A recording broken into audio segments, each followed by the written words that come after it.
বাংলাদেশে ক্রিপ্টো নিষিদ্ধ, এটা অনেকেই জানেন, কিন্তু কতটা নিষিদ্ধ, ধরা পড়লে কি হয়, এখন পর্যন্ত কতজন মানুষ ধরা পড়েছে, এটা অনেকেই জানেন না। 2017 সালে বাংলাদেশ ব্যাংক সার্কুলার নাম্বার 17 জারি করেন। ব্যাংক ও আর্থিক প্রতিষ্ঠানগুলোকে ক্রিপ্টো লেনদেনে সহযোগিতা করায় সম্পূর্ণ নিষিদ্ধ করা হয়। 3টে আইনে এটাকে শাস্তিযোগ্য অপরাধ হিসাবে গণনা করা হয়।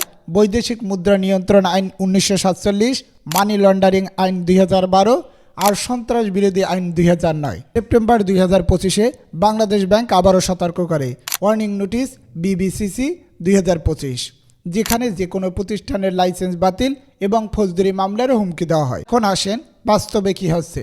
2024 সালে বিকাশ আর নগদ মিলে 2843টা অ্যাকাউন্ট ফ্রিজ করে দিয়েছে শুধু সন্দেহজনক ক্রিপ্টো লেনদেন করার কারণে।